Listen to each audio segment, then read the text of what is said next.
we're back, and we just finished watching 2014's Paddington, which is amazing. The story is about a young bear from the darkest regions of Peru who fulfills the I guess dreams of his aunt and uncle going to London. Of going to London to search for a home and to meet with an explorer who had come into the jungle many, many years prior and had offered to give them a home if they ever found themselves in London. He said you are welcome. He said if you ever come to London, you'll have like a home there. Yes, you'll always have a home. Yes. Have a home in London. And he taught them how to speak English. He basically formed a rapport with Aunt Lucy and Uncle Pastosa. Uncle Pastosa. Is that his name? Pastosa? He had a strange name. He was named after an exotic boxer. Yes. Voiced by Michael Gambone as Uncle Pastosa. Pastuzo. And yes. Imelda Staunton was Aunt Lucy. Mm-hmm. Who's Paddington? Paddington is Ben Whishaw. Ben Whishaw, okay. Who's like, what is it, Q in the new Bond movie? I think so. Yeah.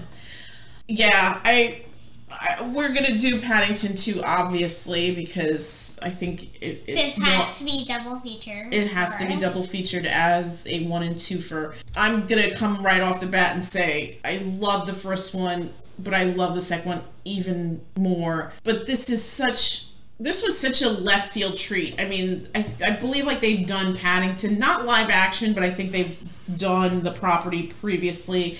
It's based on a bunch of it's based on a bunch of children's novels. But I think this particular movie really captured the sweetness of the property and just made it into something even more formidable. Yeah, I think sweetness is a great term for it because it is a very sweet movie, but it's not like sickly, treacly, saccharine overly sort of done. Yes, it's just really well done. The humor hits in all the right little places. It has a very British feel to it. Absolutely, the humor is kind of a bit of that dry British humor. Absolutely, there's one bit cracked me up where she's reporting Paddington missing, and he's like, "Oh, he's wearing a bright red hat. He's about 3'6". Blue duffel coat, and he's a bear, and the cop's just like, well, that's not much to go. Yes. Like there's so many gems in this. There's so many gems in this movie. I don't even remember. I don't think we saw this in the theater. I think we saw the second one in the theater, but we saw the first one, I guess, on cable. It was one of those things. I don't think we saw either of them in the theater, and I think the reason why was because, like, I remember when the advertisements for Paddington came out, I was like, oh, this is going to be garbage, because I was so used to the stuff that was coming out around then. Yeah. And generally, it was just, I mean, I've said it before, but children's humor things, it's just farting animals and just idiocy. Extreme, idiocy, like very sweet, sickly things. Or farting, the other thing, which is very, very prevalent in Disney shows, especially like a little older, I would say between like older children to young adults. And Disney, you really need to stop doing this, is where the kids know everything. I think we've had this conversation before. The kids know everything. The adults are all idiots. The adults are bumbling idiots who are basically there's mistakes made and yet no consequences for these mistakes. And the kids are doing horrible things too. It's not even like we're saving the day. It's we're trying to get over on the adults, and the adults are such bumbling fools that they just every child is snarky and somewhat disrespectful. I know that if I ever spoke like that to my mother, I would have gotten a smack in the face. Big bean. Absolutely. Also, Peter Pan, you need to stop making them. Yes, that's a side note. You also made like this go away or come away, whatever. Come away. Yeah. Stop with the Peter Pan. No one likes him. He is a 100-year-old or something child kidnapper who takes them to a place where they will never age. Yes. All right, so let's bring this back to Paddington. Let's bring this back to Paddington, which has nothing to do with child stealers. Abduction. Yes, my goodness. Is that what you see in Peter Pan? That's kind of frightening. Yes. Anyway, let's go around the table. We'll start with you, G. What did you think of the movie? I love this movie. It is sweet. Every time I see Paddington, I just want to reach into the monitor and pull him in and give him a big bear hug. You were like getting weepy at the I was, and I'm gonna be even a bigger wreck when we watch Paddington 2 because that ending always slays me. What did you like about it, G? I also liked how sweet it was. Yeah. What about you, Olive? Did you like this movie? But I kind of like the second one better. Yeah. But we're just talking about this one. What did you really like about this one? It was nice. It was nice. funny. It was funny. Who was your favorite character? Paddington. Why'd you like Paddington so much? He's just a funny guy, and also he always like his aunt and uncle taught him his manners. And yes, they taught him to be very polite. Yes. And also it was weird because in that an escalator. Yes. The escalator scene where he steals someone's dog. Yes, because it said you must carry your dog. He didn't understand. He thought it meant he had to have a dog. Just like he thought he had to stand on his right foot. Stand on the right. Yeah. And like silly jokes like that. Yeah, that's sort of par for the course for kids movies, but in this it was just so sweet. And I gotta give real credit to the special effects department. Oh my god, Paddington, there isn't a single moment in this movie where you just don't like think he's there. These characters are staring at a tennis ball. Yeah, he was there. Yeah, he was there. Agreed. I don't know if they had a guy in a green suit taking the bumps. That was just phenomenal CG. Yeah. Yeah. And it's not even like Pixar or Disney or anything like that. It was... No, is this like Studio Canal, I think? Wait, aren't you going to ask us what was our favorite scene in the movie? Okay, what was your favorite scene, Al? My favorite scene was when like that girl comes through that hatch and she pushes that lady off the roof. She says, what is she? The formidable Nicole Kidman as Millicent Clyde. What is the woman's name? Mrs. Bird. Mrs. Bird. What does Miss Bird say when she knocks Clyde off the roof? I don't know. Shut your pie hole. Shut your pie hole or something like that. She's awesome. No, she said shut your pie hole when when she was dangling off when she's dangling off. And then she said shut your pie hole, and then she spilled threw some of that whiskey at her. She got the security guard drunk. Did you have a favorite scene, Gracie? No. No, you just like the whole thing? Yeah. According to IMDb, the budget on this was $55 million, which seems about right if you take into account the CG and just... There's a lot of scenes in this, indoor and outdoors. So you had to imagine that like the production on this was very, very thorough.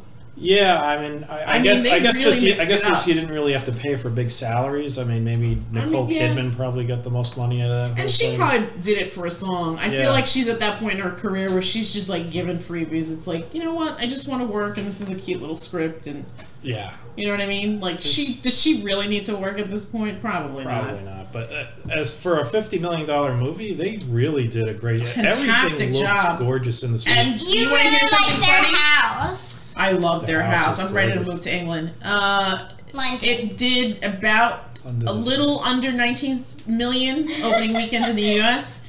Gross American receipts were 76 million. Worldwide gross 282 million. That's no wonder they had a sequel. Yeah. Actually, it's $282,377,683. Correct. Well, I mean, very well deserved. This is a fantastic film. It's great for kids, adults, everybody. So damn sweet, and the good sweet, not sickening. Not bad. I also like that scene where like that guy was riding on the motorcycle, like Mr. Brown was riding on the motorcycle, and Mrs. Brown was pregnant. Yeah, he's just this devil-may-care rebel, this big mustache, his long hair. And then they moved in, and then they got this car, and she's like, "Where's the motorcycle?" Why is it so beige? It's a neutral color. And I think another thing that we want, at least that I want to touch on, is the theme of others in this particular piece. How people come to places that aren't home, whether it's for opportunity or because they have to, they're trying to maybe escape. Well, obviously this is in Paddington's case, but maybe people travel to foreign lands to escape persecution, or... Aren't those people fugitives? Not necessarily. Wait, what? You mean refugees? Oh, that word, right. Yes. Wait, which The difference one? between a fugitive and a refugee. Yeah. Who are fugitives? Fugitives are people who are running being away from chased their by the crimes. law, and refugees are people who are sort of like running away from a bad situation. Yeah. Like their country is in a civil war. Or stuff like that. So So Paddington is a refugee? He's In a not. sense. Paddington is more. It's more. I would say more of like an immigrant story. Yes, I don't yes. think Paddington necessarily had to leave Peru. It was just. no. I think Aunt Lucy wanted him to go out to the world, And make And- a new Especially home since because she was they going make had a to new a lot. home because Aunt Lucy was. going to the She home was for old retired and clearly bears. she was. She needed a cane. She could barely walk. Pastuzo was carrying her. Yeah. And, then when Pastuzo was, sorry, spoiler alert, Pastuzo May have been killed. may have been killed. You don't see anything because it is a kids movie, Yes. but there It's is implied. sadness. It's implied that he is gone. Yeah. I think he actually did die, but they just didn't show because Yeah. it's kids Yeah. movie. Exactly. Yeah. And also in like the second one, they like show Paddington as a bear, and he's going through like this water, like this. You know what? thing. We'll talk about the second movie. Yes, When we talk about the when second we talk about the movie. second one. Let's- Yeah, let's- let's focus on this let's one. save that. Let's just Olivia, stop. let's just focus on the first Yeah. movie. Right? So the other thing that I wanted to briefly discuss was, as you said, the immigrant story. Again, sometimes people leave their homes because they have to, and it's not always easy. I mean, here it's done in a kind of comedic, sweet sense, where you see Paddington in the bathroom for the first time with the ear cleaning brushes. Yeah. So-called ear cleaning And brushes, his experience with the bathtub and the toilets. water producing apparatuses in the bathroom and how that works out. So The I think bathroom there's scene definitely, was- for someone who's not familiar with certain societal, what's the word I'm looking for? Guidelines. Guides, maybe. Yeah, okay. Yeah, fair enough. Societal norms. Norms, correct. It's like it's like Borat with where to put. Yes, yes. You know what's funny? I haven't seen this movie in a long time. I should see if it's playing on Max. I'd be curious to see how it holds up. But as I was watching it this particular time, I thought of Moscow on the Hudson. I don't remember that one. That's with Robin Williams. Oh, is that when he's pretending to be a Russian guy? Well, I don't think he's pretending. I mean, he is, but I mean, Robin Williams is acting as a Russian yes. man. Oh, sorry. I was like, yes. And it's just like the whole, like, he's defecting and coming into this country, and just when you go from the thing that you're familiar with to something different, there has to sort of be a learning curve. And in this case, it was nice that Paddington had the Browns to give him that cushion and ultimately fall in love with him and welcome him into their family. Mm-hmm. And because the kids just enjoy Paddington. yes, and I think that's Mrs. Brown said the kids are happy. right. And I think Yeah. the first person, obviously, who had the open heart was Mrs. Brown. And from there, everyone else pretty much fell in love with Paddington soon after. I mean, first, obviously, it's Mrs. Brown, right? Then it's the son. Then it's Jonathan, right? So yeah, so I mean, it eventually it becomes Mr. Brown, who's the head of the household, and who's a tough customer because he just does not want any part of this. In the beginning, he said that he didn't give a care about Paddington. He didn't even want him. Right. No, he didn't. He wanted him out of the house because apparently bears increase liabilities by 4,000%. Yes. He's a risk manager. He's a risk manager, insurance guy. So yeah, so he everything is by the numbers for this particular individual. But I think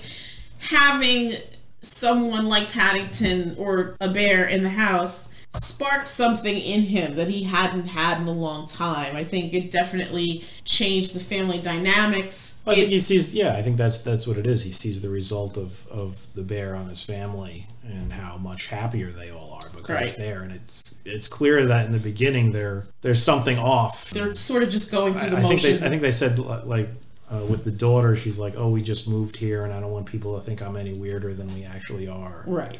And she's at that age she's being a teenager, she's being hyper dramatic about it, but even still, moving into a new area could be tough. Right. And just as you go into that age change where you're kind of getting older, you're not an adult, but you're not a child, and things are definitely more dramatic, they're more emotional. You certainly don't want to call attention to yourself. So I think that all plays a part. But yeah, I think one of my favorite lines in this was when Mrs. Bird turns to Mr. Brown and says, "You don't get it, that you guys needed that wee bear just as much as he needed you." Mm-hmm. And I think that's so powerful when we open our hearts and our homes to people who need that assistance, whether it's for short-term or long-term. It's admirable that there's still humanity, especially in a strange year as 2020 has been, where you kind of lose sight of that and you lose sight of people as people. It sort of becomes them and those other people. But this is really all about us. The things, again, I know I've said this before, but the things that bind us are truly, truly more common than we think. So, does anybody else have anything else they want to add, or should we start? And also, when you were talking, this is something you have to. My head kind of hurt because you kept on saying people. Okay, what? I don't even know what that means. Kept on saying people. It hurt my head. That doesn't make any sense. The word "people" hurts your head. Yeah. All right, maybe you should take the headphones off. Yeah. You don't really need them. I'm not wearing headphones. You can hear me without the headphones. But it's better with the headphones. On a scale of 1 to 10, Olivia, what do you rate this? 10. A 10. No, 9. 9. All right, a 9. What do you say, Jay? 9.5. 9.5. Any parting thoughts from you? No. No? No, just rate it, please. Very, very fair. What about you? Any parting thoughts before we wrap this up? I'd like to hear the male take on. Nothing. No real intense analysis of it. I mean, it's a good kids movie. It's good for adults too because it's not, like I said, it's not sickly sweet. Doesn't rely on ridiculous, toilet humor or anything like that. Not that there's anything wrong with toilet humor, but right, it has its place. If it's the sole thing going on in a film, that is kind of a drag. I remember we watched an ad for like this monster family, and they had toilet humor in it. Yeah, when the if you ever see a kids movie and the advertisement is just really selling the film on burps and farts, it's generally not a good movie. Toilet humor. This one, I don't recall them selling it on the burping and farting. I don't think there was any burping and farting in this movie. But as I was saying, before we get distracted, good kids movie, adults will enjoy it. The CG is fantastic. Yeah. Seriously, even when they're hugging Paddington, or Paddington is interacting with anything, or any of the other little animals that make small appearances in the movie, those pigeons. And good job on the pigeons, because you knew it was the same pigeon every time. You had that little wispy mohawk. Yeah. Everybody's acting performance was great. Fantastic. They weren't like hamming it up or phoning it in. Yes. And you see that also in some kids' movies where you're just sort of like, come on, play it a little bit more serious. It actually helps the humor, in my opinion. I mean, if somebody's like just the wacky, crazy guy, it kind of hampers things a bit because it's like you're trying too damn hard. But if you have like two people playing it serious and something funny happens in that instance, like I was describing with the scene of police station. The mother talking to the policeman at the police station, and that also holds true in the second one as well. Just each character just playing it straight and just falling into absurdity. Yeah, I love that sort of stuff. Yeah. I think that's hilarious. Yeah, that gets the best chuckle out of me. The CG was really good. Yeah, the sets were really good. You see how like when he's in the tub that's filling up, how the fur is wet when they give him the bath and he starts shaking. Yeah, everything is just his face.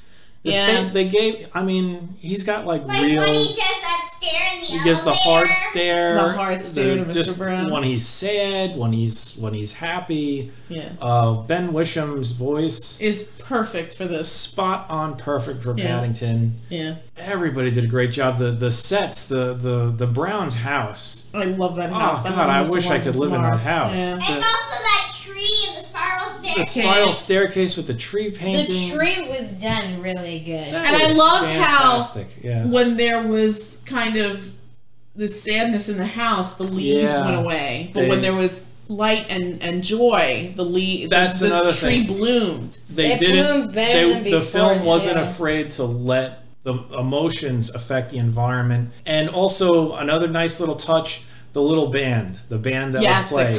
Those guys, they were like the Greek chorus. Every once in a while you'd see them, they'd be singing a song about what's going on. Yeah. Like sadness or happiness. Yes, everything was just spot on, and this was an extremely well thought out movie. Yes, fantastically executed. I'm surprised you said it was $50 million that they made it with. Yeah, because I would have thought it was more. Yeah. I mean, it's about in that range. Like when you look at stuff like that, right? It's like in the 50s. Yeah, I mean, for what they produced, it definitely looks like it could have been even more high-end than that. Because that bear is just magnificent in every scene. It looks great, and everybody's eye line is perfect. And you even see the light reflected in his irises. The light's reflected. The attention to detail is on this. People are near him and the shading. Everything is just perfect. Yeah. So, they did a really good job with it. Very impressive. I give it a 9. What about you, Mama? I too would give it a 9 because there is room for improvement, and improvement happens. Yes, we'll just leave it at that. But yes, again, this is just such a sweet, lovely movie. An hour and 35 minutes. It's rated PG, just PG. Directed by Paul King. It will appeal to anybody. It's such a great story. It's about thinking that you're alone and then finding home. I mean, I think anyone can relate to that, whether you're a human or a bear. Kudos to Hugh Bonneville, who plays Henry Brown, who has the nicest story arc in the movie. Yeah. The always fabulous Sally Hawkins, who's always a treat to watch, and I just want to be in her kitchen sipping tea with her and having conversation. Madeline Harris, who plays teenage Judy, who is she's all right. She's a teenager. She's all right. She's a teenager, but she's still all right. And Samuel Jocelyn, who plays Jonathan, who I really adore, and always wonderful Julie Walters as Mrs. Bird. A fantastic ensemble cast. No one's wasted. Nicole Kidman is the heavy Millicent Clyde. I like seeing her and stuff like that. I mean, she's got that kind of career where she's basically done everything. And it's really nice to see her in something like this where it's kind of off it's not her usual fare. I think when we think of Nicole Kidman, we think of dramatic pieces, right? I mean, she's doing all this stuff for HBO lately where it's mostly dramatic work. Yeah, somebody's getting murdered. Yeah. But this is just fantastic. I mean, she really shines in this. And she's really good, and her footwear is amazing. And again, I agree with G. She probably shouldn't have been on the side of that building in those heels, in those crazy heels, but she looks fantastic in them. But yeah, the other thing is, obviously we'll talk about this when we talk about Paddington 2, they really upped the villain quotient on that, and it's just even way more spectacular. But just a phenomenal movie. Everything works. Thank you, Studio Canal, for such a lovely experience. To all the script writers for bringing such a fantastic story to the screen. Also, Peter Capaldi. Peter Capaldi, the old doctor, was great as Mr. Curry, the nosy neighbor. The nosy neighbor, yeah. Yeah. Who actually turns out to not be a bad guy because he tries to do the right thing. Yes. Yeah, I mean that's it from us. We will come back soon and do Paddington 2, I'm sure. But until then, we bid you adieu, and we'll see you soon. Good night. Good night.